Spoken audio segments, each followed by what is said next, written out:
Semana que acaba, semana que começa. A semana que terminou foi uma semana onde os mercados estiveram a olhar essencialmente para os dados da inflação nos Estados Unidos. Também tiveram muitíssimos discursos dos vários governadores, tanto da Reserva Federal dos Estados Unidos como do Banco Central Europeu, e onde reforçavam as suas expectativas sobre os futuros cortes de taxa de juros, tanto de um como de outro Banco Central. Os dados da inflação dos Estados Unidos saíram relativamente em linha com o esperado, com um aumento médio dos preços a nível mensal nos 0,3%, tanto aos preços a nível global como se retirássemos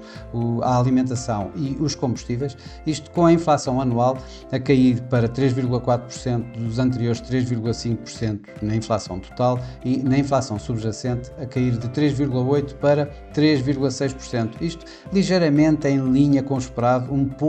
mesmo um pouco abaixo das estimativas, mas ainda assim o necessário para voltar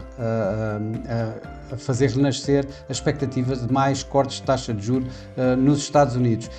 Também a reforçar essa ideia foi o discurso de Jerome Powell durante esta semana, que voltou a estar em linha, digamos, com o mesmo tom que ele usou na conferência de imprensa que se seguiu à última reunião da Fed. De qualquer das formas, ele manteve que acredita que o atual nível restritivo de taxas nos Estados Unidos será suficiente para levar a inflação a bom porto, levar a inflação à sua meta dos 2%, mas que pede mais confiança, que pede mais números para que se possa confirmar exatamente esse caminho. Os seus colegas, digamos, da FOMC não foram, digamos, tão dovish, se é que isto era um discurso dovish, mas continuam a querer a tal confiança, continuam a achar que de facto a inflação poderá ir no caminho dos 2%, mas também precisam bastante mais evidências de que isso vai suceder antes de proceder qualquer corte. A maior parte deles acabou por ser bastante mais hawkish, eu diria, do que Jerome Powell, apontando se houver cortes de taxa de juros lá mais para o final do ano, embora todos eles digam que o próximo movimento de taxas por parte da Reserva Federal é um corte de taxas e não uma subida de taxas. No Banco Central Europeu, todos os governadores que falaram de uma forma geral apontaram todos eles para a probabilidade de termos um corte de taxa de juros já na próxima reunião do Banco Central Europeu em junho, e de facto a discussão está acesa mais em termos de quanto mais vão haver cortes ainda este ano e qual será o ritmo de cortes de taxa de juros, com grande parte deles a declinar que vai haver uma continuação de cortes de taxa de juros logo na reunião seguinte a junho. As expectativas do mercado acabaram por ser, logo a seguir à inflação, bastante agressivas. Segundo a FedWatch Tool, de imediato a seguir aos dados da inflação, as projeções as probabilidades mostravam praticamente 100% as probabilidades para um corte de taxa de juros em setembro por parte da Reserva Federal e um outro corte de taxa de juros em dezembro, ou seja, 2 cortes de taxa de juros até ao final do ano. Isto, em termos de mercado acionista, acabou por ser um pouco misto, onde tivemos os mercados asiáticos com ganhos mais ou menos modestos, com os mercados europeus pouco alterados, mas a terminar de uma forma geral em terreno negativo, e os norte-americanos a ganharem mais durante esta semana. Aqui os índices mostram, por exemplo, o Hang Seng foi o que se destacou no mercado asiático, a ganhar quase 3%. Na realidade, a média na Ásia rondou os 1% aproximadamente de ganhos durante esta semana. Já na Europa, o DAX está aqui representado a perder 0,35 foi de alguma maneira uma ordem de valores média na Europa, em que tivemos perdas, mas perdas relativamente marginais durante esta semana. De facto, nos Estados Unidos foi o mercado que mais beneficiou, digamos, esta semana com estas novas renovações de expectativas de cortes de taxa de juros, em que o Dow Jones subiu um pouco mais de 1% e foi o que menos ganhou durante esta semana, sendo que a liderar os ganhos nos Estados Unidos teve o Nasdaq com cerca de 2%. Cá por Portugal tivemos, digamos, em linha com os seus pares na Europa. O PSI perdeu 0,35 esta semana, com a pressão feita pela Navigator, que perdeu esta semana cerca de 7%, e por outro lado a Ibersol, que ganhou cerca de 6%. O mercado cambial, estas expectativas de taxas de juros que levaram as yields uma vez mais a recuar, acabaram também por pressionar o dólar, que acabou também a recuar esta semana, e este recuo do dólar, esta perda do dólar, acabou por levar as moedas que têm ultimamente sido mais castigadas, por assim dizer, a ganhar esta semana mais. Foi o caso do NZD dólar, que foi o par que mais se destacou, que de uma maior variação acabou por ter durante esta semana. Ele perdeu, ou melhor, o NZD dólar ganhou cerca de 1,92% durante esta semana, com o preço a vir desde os 0,6 aos 0,61 aproximadamente. Já o euro-dólar teve mais uma semana de ganhos, o dólar a perder, obviamente, em que o euro-dólar começou a semana à volta dos 1,0770 para terminar uma figura acima, ou seja, à volta dos 1,0870. Os mercados das commodities também tiveram em alta, isto impulsionados por yields mais baixas, uma vez mais, e por um dólar mais fraco. Tanto o ouro como o dólar, como o petróleo, acabaram por ganhar cerca de 2% aproximadamente. O ouro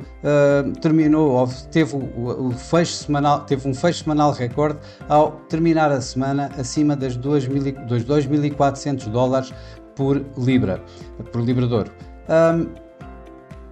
A semana que vai começar vai ser uma semana de PMIs, é o grande destaque desta semana e um impulsionador de mercado, acompanhado também por variadíssimos discursos, mesmo muitos discursos de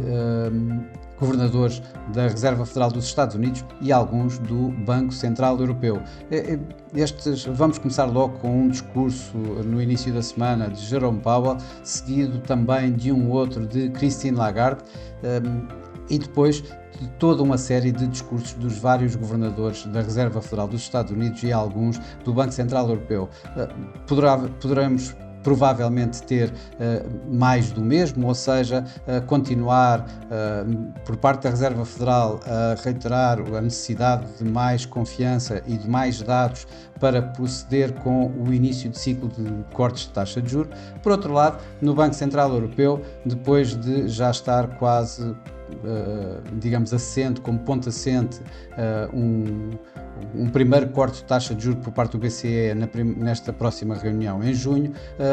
vai continuar provavelmente bastante acesa a discussão para quando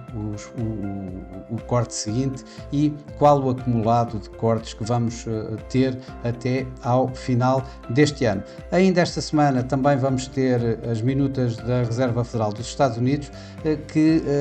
onde os mercados vão tentar avaliar até que ponto é que o conjunto dos membros da FOMC tiveram o mesmo tom que Jerome Powell fez transparecer na conferência de imprensa que se seguiu à reunião da Reserva Federal. Claro que estas minutas poderão ser consideradas um pouco mais hawkish, caso esse tom de Jerome Powell não seja confirmado nestas mesmas minutas.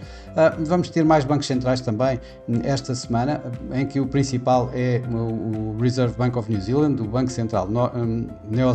neozelandês, que deverá manter o seu nível de taxa de juros nos 5,5%. Provavelmente o mercado está à espera, inclusive, de algum tom mais hawkish por parte do seu governador. Vamos ter ainda outros bancos centrais, como vai ser o caso do Banco Turco, em que deverá manter a sua taxa de juros nos 50%, e na China, o Banco Central deverá manter o seu nível de taxa de empréstimos a 1 e a 5 anos inalteradas nos 3,45% e nos 3,95%.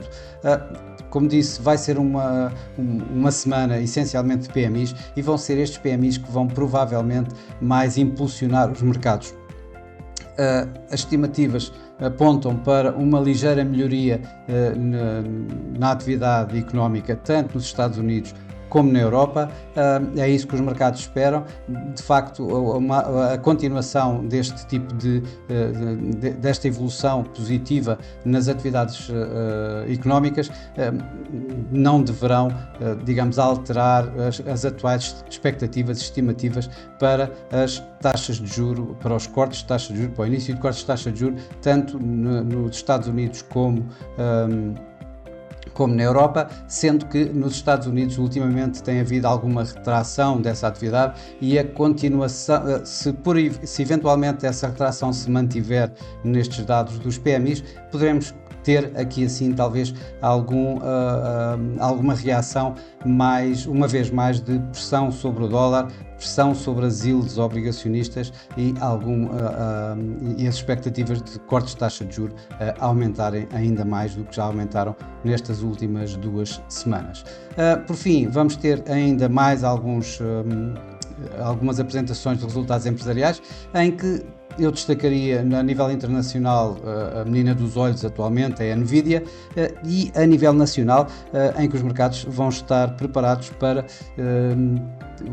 se preparam para receber os resultados da Sonai, da Semapa e da Mota Engil. Bom, e para hoje é tudo. Desejo a todos uma boa semana, bons negócios, e para a semana cá estaremos com mais um Semana que Acaba, Semana que Começa. Até lá!